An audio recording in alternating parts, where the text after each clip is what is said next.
കലിപ്പായിരുന്ന ആകാശവും പതിവില്ലാത്ത വിധം കോഴിക്കോട് നഗരത്തിൽ പേമാരിയും. വയനാട് ചുരം റോഡിൽ മൂടൽമഞ്ഞും തണുപ്പും റോഡിലേക്കിഴഞ്ഞു കയറുന്നുണ്ടായിരുന്നു. എന്തോ അസാധാരണമായ സംഭവം നടക്കാൻ പോകുന്നുവെന്ന് ആകാശം യാത്രക്കാർക്ക് മുന്നറിയിപ്പ് നൽകുന്നതുപോലെ. സൽമാൻ എന്ന 22 വയസ്സുള്ള എഞ്ചിനീയറിംഗ് വിദ്യാർത്ഥി, ശാന്തനും ആത്മവിശ്വാസം നിറഞ്ഞവനും. ഒരു പ്രധാന പ്രൊജക്റ്റ് പൂർത്തിയാക്കാൻ അവൻ യൂണിവേഴ്സിറ്റിയിൽ വൈകി. പിറ്റേ ദിവസം പ്രൊജക്റ്റ് തന്റെ ഗൈഡിന് മുന്നിൽ അവതരിപ്പിക്കാൻ അവന് ആകാംക്ഷയായിരുന്നു. തന്റെ മാരുതി കാറിൽ കയറി. കാലാവസ്ഥ കൂടുതൽ വഷളായിക്കൊണ്ടിരുന്നു. അപ്പോഴാണ് തന്റെ ഉമ്മ ഫാത്തിമ വിളിക്കുന്നത്. ഉമ്മയുടെ ശബ്ദം സ്നേഹം നിറഞ്ഞതും എന്നാൽ ആശങ്കയുള്ളതുമായിരുന്നു. ഉമ്മ ചോദിച്ചു, "മോനെ, നീ എത്തിയോ? പുറത്ത് മഴയും മഞ്ഞുമുണ്ട്, പതുക്കെ പോയാൽ മതി." ചിരിച്ചുകൊണ്ട് അവൻ മറുപടി നൽകി, "ഉമ്മ, പേടിക്കണ്ട. അരമണിക്കൂറിനകം ഞാൻ വീട്ടിലെത്തും. എനിക്ക് വേണ്ടി ദുആ ചെയ്യാൻ മാത്രം മതി." ഉമ്മ സ്നേഹത്തോടെ പറഞ്ഞു, "അല്ലാഹു നിന്നെ കാത്തു സൂക്ഷിക്കട്ടെ, എല്ലാ ദോഷങ്ങളിൽ നിന്നും നിന്നെ അകറ്റട്ടെ." ആ സംഭാഷണമായിരുന്നു അവരുടെ ജീവിതം എന്നേക്കുമായി മാറ്റുന്നതിനു മുൻപുള്ള അവസാന സംഭാഷണം. വയനാട് ചുരം റോഡിൽ സൽമാൻ യാത്ര തുടങ്ങി. പതിവ് പോലെ കാറിലെ റെക്കോർഡറിൽ സൂറത്ത് യൂസഫ് ഓൺ ചെയ്തു. കാറിന്റെ ലൈറ്റ് കട്ടിയുള്ള മൂടൽമഞ്ഞിനെ ഭേദിച്ച് മുന്നോട്ടു നീങ്ങാൻ ബുദ്ധിമുട്ടി. പെട്ടെന്ന് ഒരു വളവിൽ റോഡിലെ വെള്ളക്കെട്ടിൽ അവന്റെ കാർ തെന്നി. അവന് നിയന്ത്രണം നഷ്ടപ്പെട്ടു.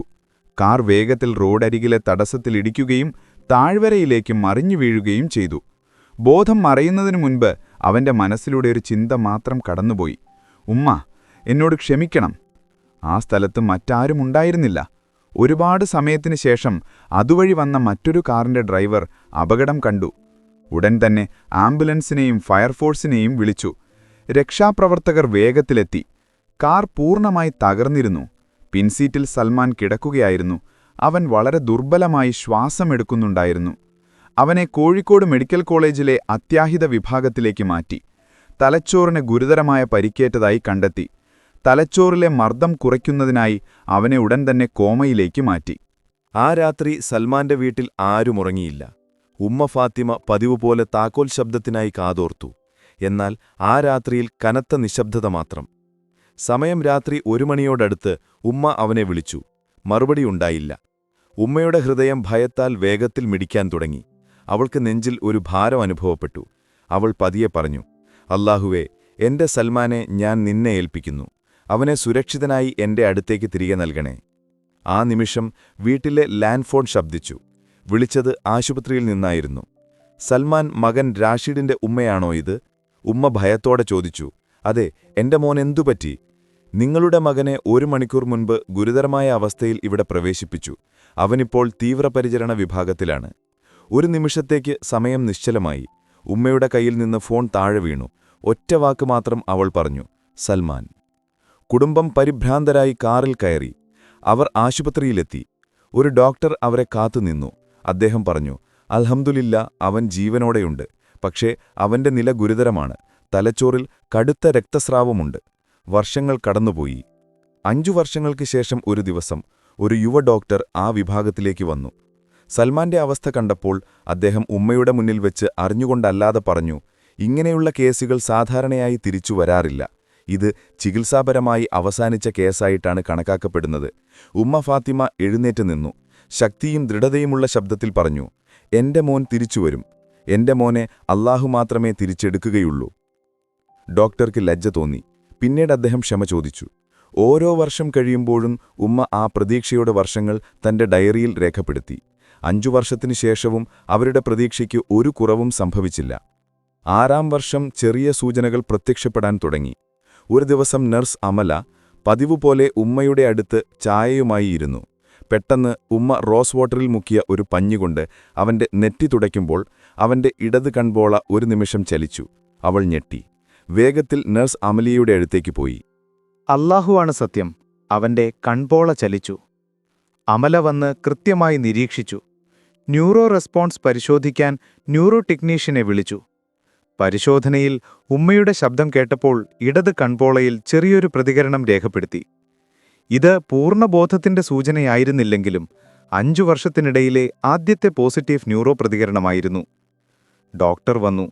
അദ്ദേഹം വിവരങ്ങൾ വായിച്ചു. ഇത് പൂർണ്ണമായ തിരിച്ചുവരവല്ല, പക്ഷേ ഇത് ഒരു തുടക്കമാണ്. ഉമ്മ തന്റെ ശക്തമായ വിശ്വാസത്തിൽ പറഞ്ഞു, ഇത് എന്റെ മോന്റെ മടങ്ങിവരവിന്റെ ആദ്യത്തെ പടിയാണ്. അതുമുതൽ ഉമ്മ ഓരോ തവണ അവനെ കാണുമ്പോഴും പറഞ്ഞു, സൽമാൻ മോനെ, ഞാൻ ഇവിടെയുണ്ട്. നീ എനിക്കൊരു നോട്ടം തന്നു. ഇനി കണ്ണുകൾ തുറക്കാൻ മാത്രം മതി. അന്ന് വൈകുന്നേരം അവൾ തന്റെ ഉപ്പയുടെ ശബ്ദം റെക്കോർഡ് ചെയ്ത് അവന്റെ തലയിണയ്ക്കരികിൽ വെച്ചു. മോനെ സൽമാൻ, ഇത് നിന്റെ ഉപ്പയാണ്. ഞങ്ങൾ നിന്നെ കാത്തിരിക്കുകയാണ്. എഴുന്നേൽക്ക്. ഇതായിരുന്നു മടങ്ങിവരവിന്റെ ആദ്യത്തെ അധ്യായം. അതേ രാത്രിയിൽ സമയം പുലർച്ചെ 3 മണി. ഉമ്മ തന്റെ കസേരയിൽ ഉറങ്ങുകയായിരുന്നു. മുറിയുടെ മൂലയിൽ ഹൃദയമിടിപ്പ് നിരീക്ഷിക്കുന്ന ഉപകരണം സ്ഥിരമായ പച്ച വരകൾ വരയ്ക്കുന്നു. ശബ്ദം ചെറുതായി മാറി. അത് ശ്രദ്ധിച്ച നഴ്സ് നൂറ കട്ടിലിനരികിലേക്ക് വേഗത്തിൽ വന്നു. അവൾ ആദ്യമായി സൽമാന്റെ ഇടത് കണ്ണിൽ നിന്ന് ഒരു ചെറിയ കണ്ണുനീരൊഴുകുന്നത് കണ്ടു. നൂറ ഞെട്ടി. പിന്നെ വേഗത്തിൽ അലാറം ബട്ടൺ അമർത്തി. ഡോക്ടർമാർ പാഞ്ഞെത്തി. അവന്റെ കണ്ണിലെ മാറ്റവും കണ്ണീരും ഒരു വൈകാരിക പ്രതികരണമായിരുന്നു. ഉമ്മ ഫാത്തിമ ആ ശബ്ദം കേട്ടെഴുന്നേറ്റു. പരിഭ്രാന്തയായി. അവൾ മകന്റെ അടുത്തേക്കോടി. അവൾ കണ്ണുനീർ കണ്ടപ്പോൾ നിലവിളിച്ചില്ല. ആഴത്തിലുള്ളതും ദൃഢവുമായ ശബ്ദത്തിൽ പറഞ്ഞു, ഞാൻ പറഞ്ഞില്ലേ, എന്റെ മോൻ തിരികെ വരുമെന്ന്. സൽമാൻ എന്നെ കേട്ടു, എന്നെ മനസ്സിലാക്കി. ഡോക്ടർ ഫഹദ് എത്തി. അദ്ദേഹം റിപ്പോർട്ട് പരിശോധിച്ചു. ഇത് വെറും കണ്ണീരല്ല, ഇത് ബോധത്തിന്റെ കണ്ണീരാണ്. ടീം അവന്റെ കണ്ണുകൾ പരിശോധിച്ചു. അവന്റെ വലതു കണ്ണിന് മുന്നിലൂടെ ലൈറ്റ് കടന്നുപോയപ്പോൾ കൺപോള ചെറുതായി ചലിച്ചു. ഇതൊരു യാദൃശ്ചിക ചലനമായിരുന്നില്ല, മറിച്ച് മസ്തിഷ്കവും നാഡീവ്യൂഹവും തമ്മിലൊരു ബന്ധം സ്ഥാപിച്ചതിന്റെ ആദ്യത്തെ പ്രതികരണമായിരുന്നു. അതേ രാത്രിയിൽ ഉമ്മ മുറി വിട്ടു പോയില്ല. വിറച്ച ശബ്ദത്തിൽ ഖുർആൻ ഓതി, ഞാൻ രോഗിയാകുമ്പോൾ അവൻ എന്നെ സുഖപ്പെടുത്തുന്നു. ആ രാത്രിയിൽ ഡോക്ടർമാർ ദിവസവും നാഡി ഉത്തേജന ചികിത്സ ആരംഭിക്കാൻ തീരുമാനിച്ചു. കുടുംബാംഗങ്ങളുടെ ശബ്ദങ്ങൾ ദിവസവും പ്ലേ ചെയ്യുക, ചെറിയ മസുരികൾ ചലിപ്പിക്കുക. ഈ അവസ്ഥ ഇനി കോമയല്ല, ഇത് ഒരു പ്രതികരണത്തിന്റെ തുടക്കമാണ്. പിറ്റേ ദിവസം രാവിലെ വീട്ടിൽ ഒരേ ഒരു വാർത്ത മാത്രമേ ഉണ്ടായിരുന്നുള്ളൂ. സൽമാന്റെ കണ്ണുകൾ നിറഞ്ഞു. 4-ാം ദിവസം നേഴ്സ് അമല പുതിയൊരു നിർദ്ദേശം വച്ചു. നാഡീ പുനരുത്തേജന ചികിത്സയുടെ ഭാഗമായി ഉമ്മയും അവനോടൊപ്പം ചേരണം. ഉമ്മ, സൽമാന് നിങ്ങളെ കേൾക്കാനും മനസ്സിലാക്കാനും കഴിയും, പക്ഷേ മറുപടി പറയാൻ കഴിയില്ല. ശക്തമായ വികാരങ്ങൾ അവന്റെ അടുത്തേക്ക് എത്തിക്കാൻ കഴിഞ്ഞാൽ നമുക്കീ പ്രതികരണം വേഗത്തിലാക്കാൻ കഴിയും. പിറ്റേ ദിവസം രാവിലെ ദുഹാ നിസ്കാരത്തിന് ശേഷം ഉമ്മ അവന്റെ തലയ്ക്കരികിലിരുന്നു. അവന്റെ കുട്ടിക്കാലത്തെ കഥ പറയാൻ തുടങ്ങി. മോനെ, നിനക്ക് ഓർമ്മയുണ്ടോ, നീ 2-ാം ക്ലാസ്സിൽ പഠിക്കുമ്പോൾ നീ നിന്റെ നീലപ്പേന കളഞ്ഞുപോയപ്പോ കരഞ്ഞുകൊണ്ടെന്റെ അടുത്തേക്ക് വന്നത്? ഉമ്മ, വാപ്പയോട് പറയല്ലേ എന്ന് പറഞ്ഞു. ഉമ്മ ചിരിച്ചു. അവന്റെ നെറ്റിയിൽ തലോടി. പെട്ടെന്ന് അവന്റെ വലതു മോതിരവിരൽ ഒരു നിമിഷം ചലിച്ചു. ഇത് കണ്ട നേഴ്സ് അമല ഞെട്ടി. ഉമ്മ, അവന്റെ വിരൽ ചലിച്ചു. ഞാനതെന്റെ കണ്ണുകൊണ്ട് കണ്ടതാണ്. ഡോക്ടർ ഐമാൻ വേഗത്തിൽ വന്നു. അദ്ദേഹം ആത്മവിശ്വാസം നിറഞ്ഞ ശബ്ദത്തിൽ പറഞ്ഞു, നിങ്ങളുടെ മോൻ കേൾക്കാൻ തുടങ്ങി, മനസ്സിലാക്കാനും തുടങ്ങി. നമ്മളൊരു വലിയ യാത്രയുടെ തുടക്കത്തിലാണ്. ആ നിമിഷത്തിൽ ഉമ്മ ആദ്യമായി കരഞ്ഞു. സന്തോഷത്തിന്റെയും ഭയത്തിന്റെയും കണ്ണീരായിരുന്നു അത്. അതേ രാത്രിയിൽ ഉമ്മ ഒരു വെളുത്ത പേപ്പറിൽ എഴുതി, നിനക്ക് കേൾക്കാൻ കഴിയുമെങ്കിൽ നിന്റെ കണ്ണുകൾ കൊണ്ട് എനിക്ക് കണ്ണടച്ചു കാണിക്കുക. രാത്രിയുടെ അവസാനം അവന്റെ കൺപോള 2 സെക്കൻഡ് ചലിച്ചു. അന്നു രാവിലെ ഉമ്മ പതിവ് പോലെ മുറിയിലേക്ക് വന്നു. അവളുടെ കൈകളിൽ അവൻ ഇഷ്ടമുള്ള ഈത്തപ്പഴവും തേനും നിറച്ച ഒരു ചെറിയ പാത്രമുണ്ടായിരുന്നു. അവൾ അവന്റെ കുട്ടിക്കാലത്തെ ഒരു കഥ പറയാൻ തുടങ്ങി. മോനെ, നിനക്കോർമ്മയുണ്ടോ, നീ സൈക്കിൾ ഓടിക്കാൻ പഠിച്ചുകൊണ്ടിരുന്നപ്പോൾ നീ വീഴുമെന്ന് ഭയപ്പെട്ടിരുന്നു. പക്ഷേ ഓരോ തവണ വീഴുമ്പോഴും നീ പറയും, ഉമ്മ, അടുത്ത തവണ ഞാൻ കൂടുതൽ നന്നായി ചെയ്യും. ഓർമ്മകൾ പറയുമ്പോൾ അവൾ പുഞ്ചിരിച്ചു. പെട്ടെന്ന് അവളുടെ കൈകളിൽ അവൻ പിടിച്ച കൈ അയഞ്ഞു. അമലയുടെ ഫോൺ ശബ്ദിച്ചു. ഡോക്ടർ ഐമാൻ സന്തോഷത്തോടെ അറിയിച്ചു, നാഡീപ്രതികരണങ്ങളിൽ ചെറിയ പുരോഗതി രേഖപ്പെടുത്തിയിട്ടുണ്ട്. അത് വളരെ പ്രധാനമാണ്. തലച്ചോറ് അതിന്റെ ബന്ധങ്ങൾ പുനഃസംഘടിപ്പിക്കാൻ തുടങ്ങി. അന്ന് വൈകുന്നേരം ഉമ്മ അവനുവേണ്ടി ഖുറാനിലെ ചില ആയത്തുകൾ പാടി. അപ്രതീക്ഷിതമായ ഒന്ന് സംഭവിച്ചു. അവന്റെ ചുണ്ടുകളിൽ ഒരു ചെറിയ ചലനം. അതൊരു മന്ത്രം പോലെയായിരുന്നു. നേഴ്സ് അമല സന്തോഷത്തോടെ നിലവിളിച്ചു, നിങ്ങൾ കേട്ടോ, അവൻ സംസാരിക്കാൻ ശ്രമിച്ചു. ആ രാത്രിയിൽ ഉമ്മ അർദ്ധരാത്രി വരെ മകന്റെ അടുത്തേക്കിരുന്നു. ഓരോ ചലനവും ഓരോ ശ്വാസവും അവൾ ശ്രദ്ധിച്ചു. അവൾ പതിയെ പറഞ്ഞു, അല്ലാഹുവേ, എന്റെ പ്രതീക്ഷകൾ തകർക്കരുതേ. ആഴ്ചകൾ കടന്നുപോകുമ്പോൾ സൽമാൻ പതുക്കെയും സ്ഥിരതയോടെയും മുന്നോട്ടു വന്നു. ഓരോ ചെറിയ അടയാളവും ഇരുട്ടിലൊരു വെളിച്ചം പോലെയായിരുന്നു. ഒരു പ്രഭാതത്തിൽ ഉമ്മ ഒരു പഴയ ചിത്രവുമായി വന്നു. അവൾ അവന്റെ കഥ അവനോട് പറഞ്ഞു. മോനെ, നിനക്ക് ഓർമ്മയുണ്ടോ? നീ മുറ്റത്ത് കളിച്ചപ്പോൾ കുതിരയുടെ മുകളിൽ നിന്ന് വീണത്? നീ കരഞ്ഞു, പക്ഷേ നീ ധൈര്യശാലിയായിരുന്നു. അവൾ അവന്റെ അടുത്തേക്കിരുന്നു. അവളുടെ കൈ അവന്റെ കൈകളിൽ വെച്ചു. അവൾക്കൊരു ദുർബലമായ എന്നാൽ യഥാർത്ഥമായ ഹൃദയമിടിപ്പ് അനുഭവപ്പെട്ടു. അവൾ വേഗത്തിൽ നേഴ്സ് അമലയെ വിളിച്ചു. അവൾ ഉപകരണം പരിശോധിച്ചപ്പോൾ വർദ്ധിച്ച ഹൃദയമിടിപ്പ് രേഖപ്പെടുത്തി. ഡോക്ടർ ഐമാൻ വേഗത്തിൽ വന്നു. അദ്ദേഹം ആവേശത്തോടെ പറഞ്ഞു, ഇത് ജീവിതത്തിന്റെ ഹൃദയമിടിപ്പാണ്. നാഡീവ്യൂഹം അതിന്റെ പ്രധാന പ്രവർത്തനങ്ങൾ വീണ്ടെടുക്കാൻ തുടങ്ങി. സന്തോഷം കൊണ്ട് അവളുടെ കണ്ണുകളിൽ നിന്നും നീരൊഴുകി. അവൾ മകന്റെ കൈകളിൽ തലവച്ചു. മോനെ, ഞാൻ നിന്റെ കൂടെയുണ്ട്. രാത്രി എത്ര നീണ്ടാലും വെളിച്ചം വരും. ഈ ദിവസമായിരുന്നു അവന്റെ നീണ്ട യാത്രയിലെ ആദ്യത്തെ യഥാർത്ഥ വിജയം.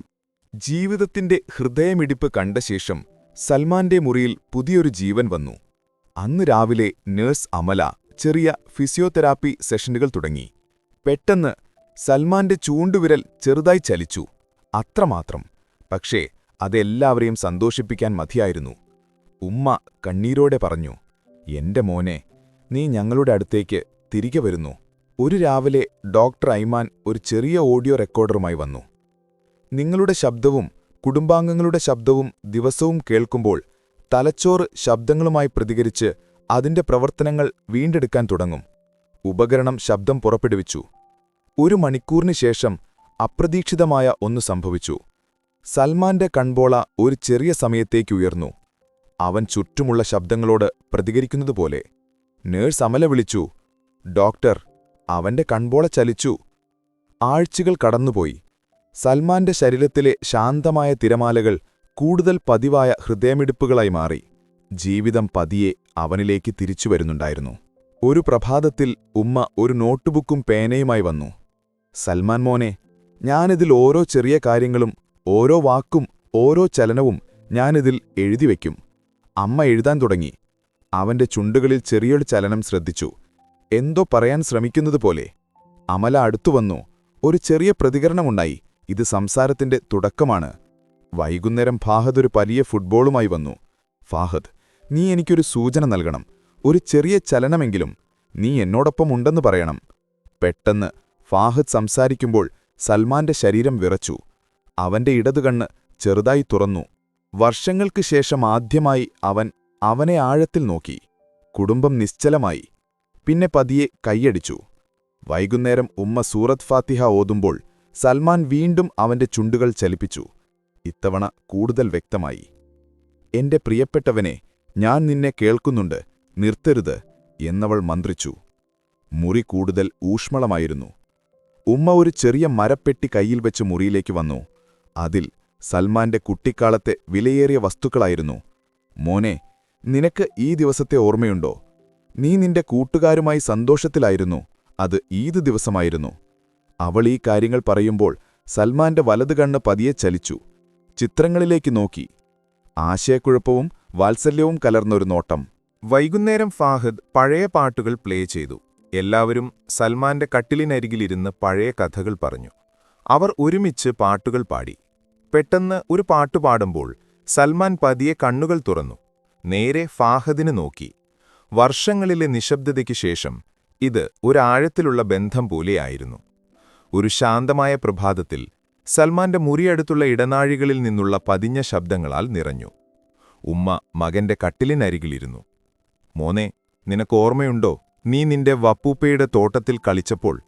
നീ പൂമ്പാറ്റകളുടെ പിന്നാലെ ഓടി നിർത്താതെ ചിരിച്ചു. അമ്മ സംസാരിക്കുമ്പോൾ അമല സൽമാന്റെ ചെറിയ ചലനം ശ്രദ്ധിച്ചു.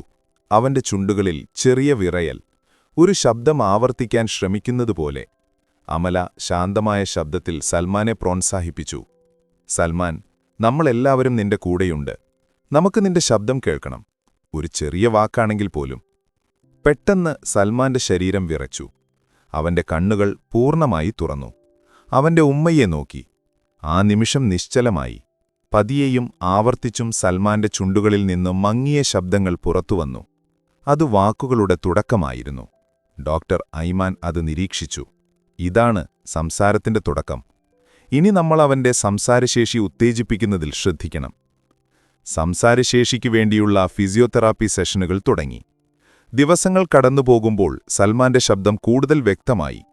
ഓരോ ചെറിയ വാക്കും പുതിയ പ്രതീക്ഷ നൽകി. ഉമ്മ എല്ലാ പുരോഗതിയും ഒരു ഡയറിയിൽ രേഖപ്പെടുത്തി. അവൾ ഒരിക്കൽ എഴുതി, ഇന്നൊരു ചെറിയ വാക്ക് ഒരു മുഴുവൻ ജീവിതത്തിന് തുല്യമാണ്.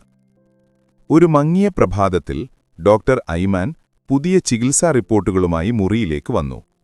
പുരോഗതി നന്നായി നടക്കുന്നുണ്ട്, പക്ഷേ സൽമാൻ ചില സമയങ്ങളിൽ പ്രതികരിക്കാൻ ബുദ്ധിമുട്ടുന്നുണ്ട്. നമ്മൾ തുടർച്ചയായി ഉത്തേജിപ്പിക്കണം. ഉമ്മ മകനെ സ്നേഹത്തോടെ നോക്കി, ഫാഹദിനെ നോക്കി. ഈ യാത്ര നീണ്ടതാണ്. നമ്മൾ ക്ഷമയോടെ കാത്തിരിക്കണം. നിന്റെ ശബ്ദം തിരികെ വരും. ഒരു സെഷനിൽ സൽമാൻ ഒരു വാക്കു പറയാൻ കഴിയാതെ നിരാശനായി. അമല അവന്റെ അരികിൽ നിന്നു ശാന്തമായ ശബ്ദത്തിൽ പറഞ്ഞു, സൽമാൻ, ഒരു പ്രശ്നവുമില്ല. നമ്മളെല്ലാവരും തെറ്റുകൾ വരുത്തും. പക്ഷെ നമ്മൾ വീണ്ടും ശ്രമിക്കും. ആ വാക്കുകൾ അവന്റെ ചെറിയ ആത്മാവിന് ഒരു ബാം പോലെയായിരുന്നു. ഉമ്മ അവന്റെ കൈകൾ മൃദുവായി പിടിച്ചു. മോനെ, ഞാൻ നിന്നെ ഓർത്ത് അഭിമാനിക്കുന്നു. വൈകുന്നേരം ഫാഹദ് അവന്റെ അടുത്തിരുന്നു. അവൻ പുഞ്ചിരിക്കുമെന്ന് പ്രതീക്ഷിച്ചു. സൽമാൻ അവന്റെ ചുണ്ടുകൾ ചലിപ്പിച്ചു. ചെറുതായി ചിരിക്കുന്നതുപോലെ ഒരു ശബ്ദം പുറപ്പെടുവിച്ചു. ആ നിമിഷം ഒരു ചെറിയ വിജയത്തിന് തുല്യമായിരുന്നു. ഒരു പ്രഭാതത്തിൽ നഴ്സ് അമല ഒരു ചെറിയ പെയിന്റിംഗ് ബോർഡുമായി മുറിയിലേക്ക് വന്നു. ഇന്ന് നമ്മൾ വാക്കുകൾക്കൊപ്പം ചിത്രവും ഉപയോഗിക്കാൻ പോകുന്നു. ഓരോ നിറത്തിനും ഓരോ വാക്കുണ്ട്. ഉമ്മ മകന്റെ അടുത്തേക്കിരുന്നു. ചുവപ്പ്, ഇത് സ്നേഹത്തിന്റെ നിറമാണ്. എന്റെ മോനോടുള്ള എന്റെ സ്നേഹം. അമ്മ സംസാരിക്കുമ്പോൾ സൽമാന്റെ ചുണ്ടുകൾ പതിയെ ചലിച്ചു. സ്നേഹമെന്ന വാക്കിനോടടുത്ത ഒരു ശബ്ദം പുറപ്പെടുവിച്ചു. ഉമ്മയുടെ കണ്ണുകളിൽ കണ്ണീർ നിറഞ്ഞു. പ്രിയപ്പെട്ടവനെ, ഞങ്ങൾ നിന്റെ ശബ്ദം കേട്ടു എന്നവൾ മൃദുവായി പറഞ്ഞു. ഒരു പ്രഭാതത്തിൽ ഡോക്ടർ ഐമാൻ മുറിയിലേക്ക് വന്നു. തലച്ചോറിനെ ചെറിയ വൈദ്യുതി ഉപയോഗിച്ച് ഉത്തേജിപ്പിക്കുന്ന ഒരു ഉപകരണം അദ്ദേഹത്തിന്റെ കയ്യിലുണ്ടായിരുന്നു. ഇത് സംസാരവും ബോധവും വേഗത്തിൽ വീണ്ടെടുക്കാൻ സഹായിക്കുമെന്ന് അദ്ദേഹം പറഞ്ഞു. കുടുംബം ആവേശത്തോടെ സമ്മതിച്ചു. ഉപകരണം പ്രവർത്തിച്ചു തുടങ്ങി. സമയം കടന്നുപോകുമ്പോൾ പ്രതികരണത്തിന്റെ അടയാളങ്ങൾ കാണാൻ തുടങ്ങി. കൺപോളകളുടെ ചെറിയ ചലനം, ചുണ്ടുകളുടെ ചെറിയ വിറയൽ. പിന്നെ ടീം ഒരു ചെറിയ പുഞ്ചിരി ശ്രദ്ധിച്ചു. ഫാഹദ് തന്റെ സഹോദരന്റെ കൈകളിൽ പിടിച്ചു പറഞ്ഞു, ഞാൻ നിന്റെ കൂടെയുണ്ട്, കീഴടങ്ങരുത്. സെഷൻ കഴിഞ്ഞപ്പോൾ സൽമാൻ പറയാൻ ശ്രമിച്ച വാക്കുകൾ അമല റെക്കോർഡ് ചെയ്യാൻ തുടങ്ങി. ആ നിമിഷത്തിൽ ഉമ്മ ഫാത്തിമയ്ക്ക് ആ നീണ്ട തുരങ്കത്തിന്റെ അവസാനം വെളിച്ചം കാണുന്നതുപോലെ തോന്നി. നിന്റെ ശബ്ദം തിരികെ വന്നു. ഇതൊരു പുതിയ കഥയുടെ തുടക്കം മാത്രം. ഒരു പ്രഭാതത്തിൽ സൂര്യൻ ജനലിലൂടെ കടന്നുവന്നു. സൽമാന്റെ മുഖത്ത് പതിയെ വെളിച്ചം വീണു. അവൻ പതിയെ കണ്ണുകൾ തുറന്നു. അവൻ ചുറ്റും നോക്കി. ഫാഹദ് ഒരു ചെറിയ ഓഡിയോ റെക്കോർഡറുമായി വന്നു. ഞാനിവിടെയുണ്ട് മോനെ, നമ്മൾ ഒരുമിച്ച് ഓരോ ദിവസവും വളരും, പുതിയ ജീവിതം കണ്ടെത്തും എന്നു പറഞ്ഞു. അവരൊരുമിച്ച് വാക്കുകൾ, പാട്ടുകൾ, ചിരി എന്നിവ റെക്കോർഡ് ചെയ്തു. ഒരു അസാധാരണ നിമിഷത്തിൽ സൽമാന്റെ ചുണ്ടുകൾ പതിയെ ചലിച്ചു. എന്നിട്ടവൻ ഒരു വാക്ക് വ്യക്തമായി പറഞ്ഞു, ഉമ്മ. ഉമ്മയുടെ കണ്ണുകളിൽ നിന്ന് സന്തോഷത്തിന്റെ കണ്ണീരൊഴുകി. അവൾ അവനെ ശക്തിയോടെ കെട്ടിപ്പിടിച്ചു.